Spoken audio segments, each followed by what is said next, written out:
Hello everyone, this is Midlife Music Teacher and I'm Mrs. G. And in this video, I'm going to talk about something a little controversial. So let's take it from the top.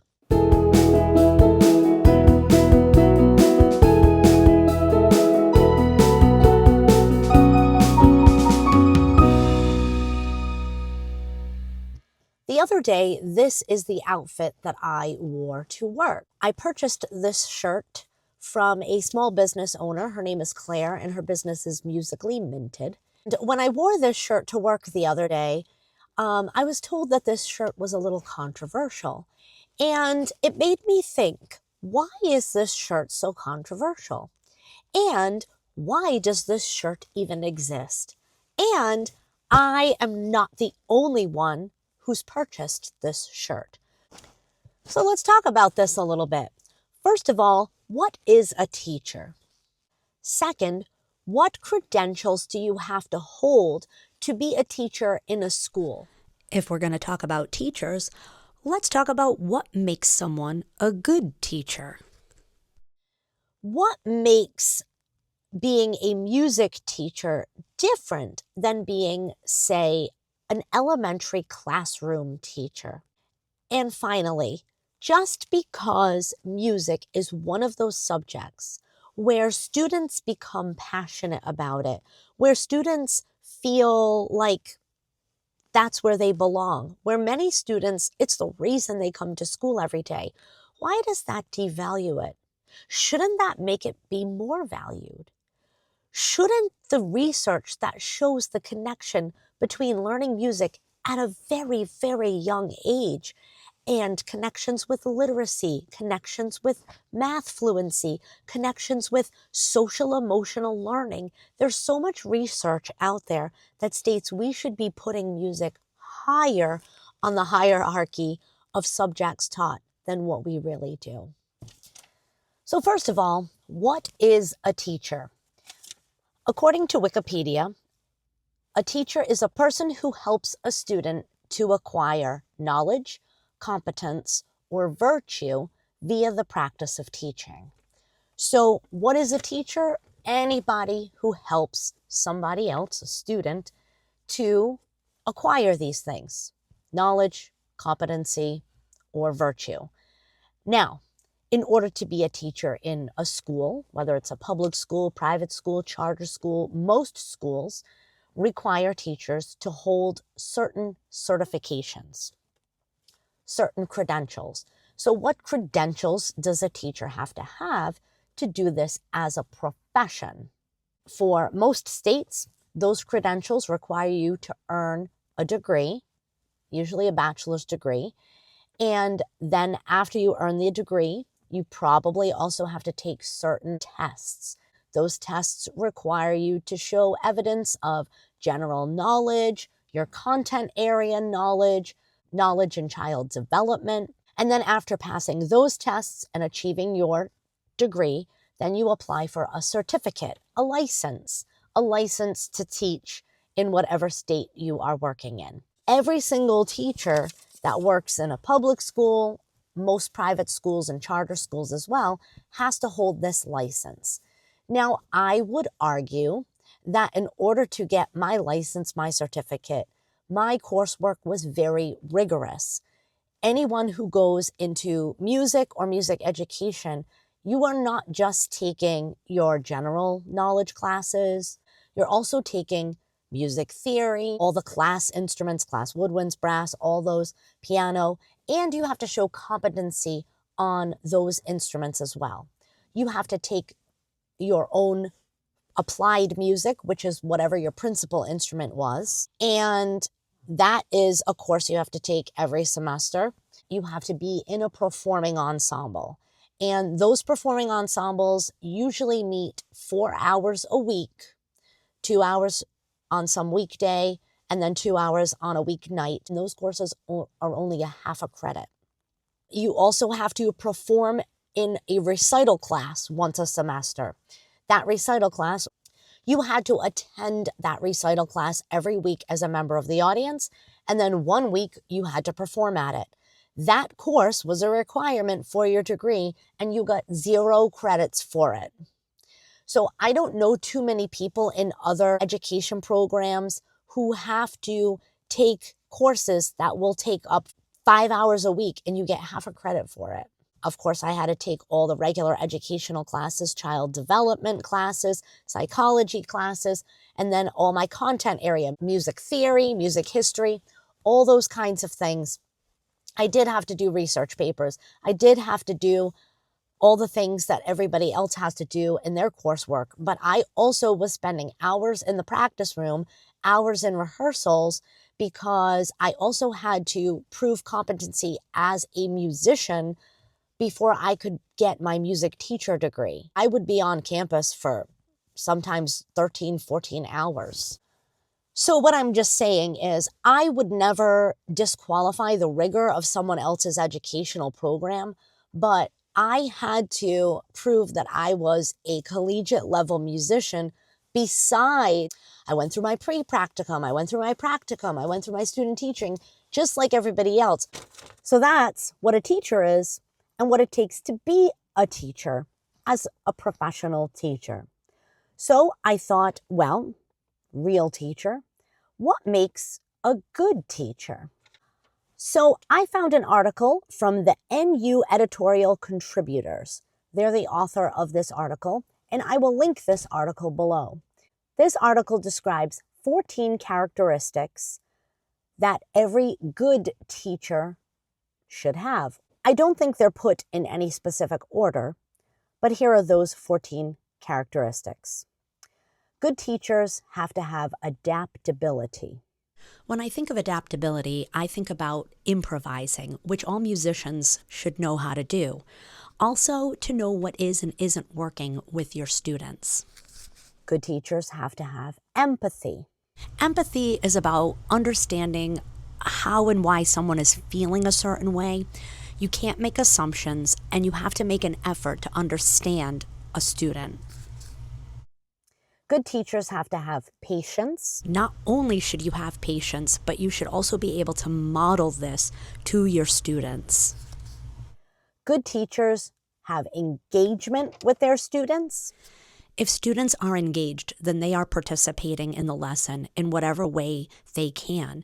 Students can also tell if you as the teacher are apathetic, and that's going to affect their engagement. They use active listening. Active listening means you have to be attentive when you are listening. And this is a skill musicians have to have, especially music teachers. They are lifelong learners. When you're a lifelong learner and you are learning new things, new skills, you are also putting yourself in your students' shoes. As they begin to learn new things, you have that understanding as well. Good teachers are free of bias. When you're free of bias, you are ensuring fairness, and you're understanding that anyone can learn and finding the tools that each student needs to help them to learn. They have respectful attitudes. Not only should students feel respected in your classroom, but you should also be modeling this. They should also see you being respectful to others in the building, custodians, teachers' aides, anyone. They are creative and display creativity. Music and art teachers should have this down pat. I don't know how you become a music teacher if you lack creativity. And they are collaborators. They know how to collaborate with others. As a musician, you have to learn how to collaborate with others, especially when performing with an ensemble. So not only are you learning how to work well with others, but you're also learning what it takes to do your own part for the collaboration. They have good preparation skills. Anyone who comes into my classroom to watch me teach will notice I have a ton of tabs open, and it's because I have prepared well for the whole day and I have exactly what I need and extra in case I need it. They promote a growth mindset in their students. This goes along with anyone can learn, and it goes with choosing not to give up. We make mistakes and we learn from them, and anybody can get better. They meet students where they're at.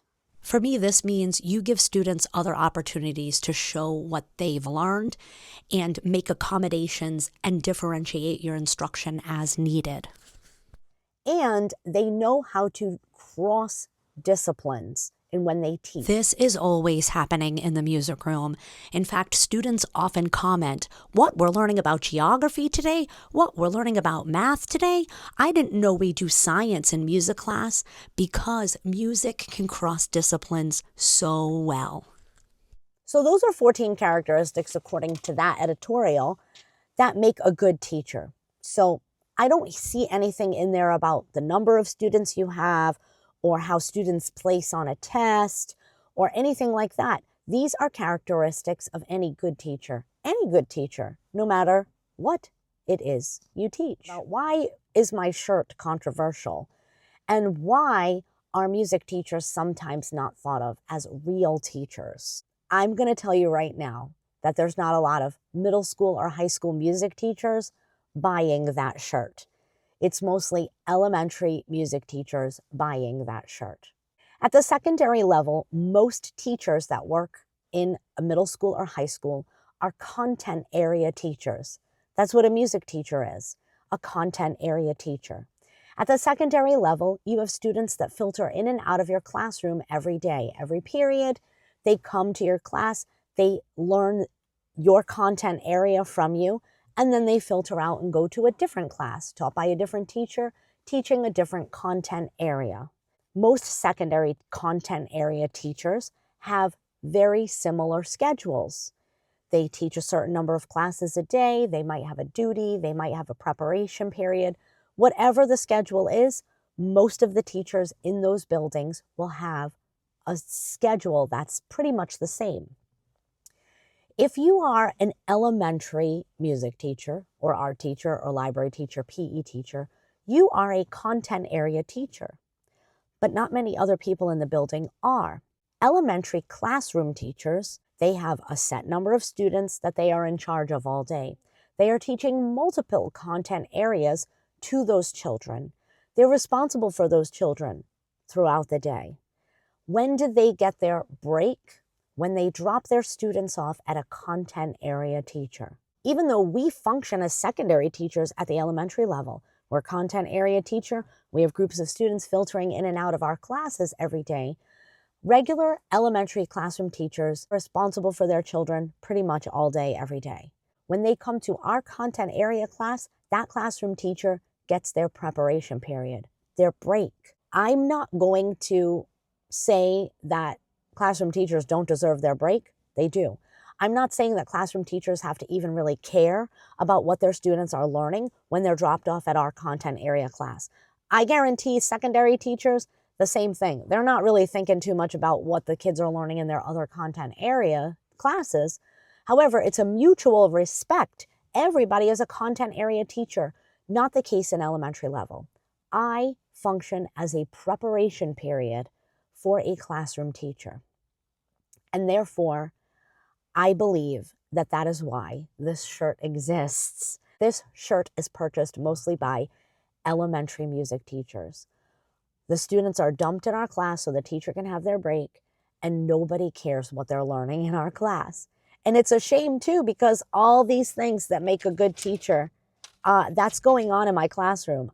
Do kids like coming to my class? Yes. Do teachers like having a break? Yes. Is that my main function in the building? Not being felt like you're a real teacher at an elementary school because you're not a classroom teacher.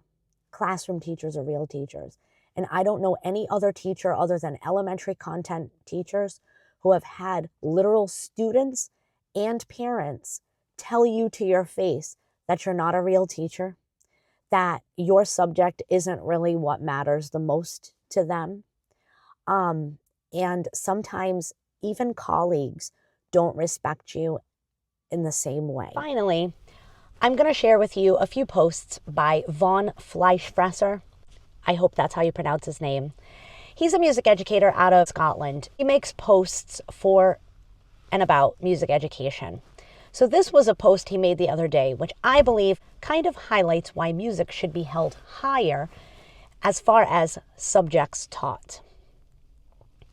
And finally, this post here, where he talks about music teachers being treated sometimes like second class. And I just want to say that not everybody treats my class as a second class subject. In fact, I've heard multiple compliments throughout this school year so far. A few weeks ago, I had a teacher make a comment about how the students learn so much vocabulary in my classroom and that they use that vocabulary outside of the music room. I've had teachers say things like how they've come a long way in such a short amount of time learning their recorders.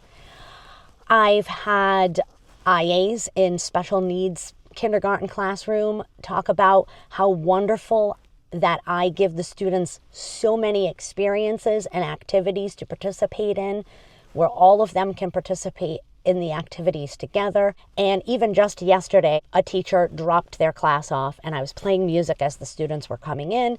And then she got to kind of see like the performance at the end of the class and made a comment about how engaging and interesting the lesson was. So it's not all about feeling like I'm not respected as a real teacher. I just wanted to state that. But the fact is, sometimes as a music teacher, as a specials teacher in an elementary school, sometimes I feel like I'm not looked upon as an equal to other teachers in the building. And that's what makes that shirt controversial. Are music teachers real teachers? Yes. Yes, we are. We're not just here to provide you a break. We're here to provide our students with knowledge, with competency, and with virtue through the practice of teaching. All of us teachers, that's what we do. In the end, this post is just a reminder why I and many music teachers go into this profession in the first place.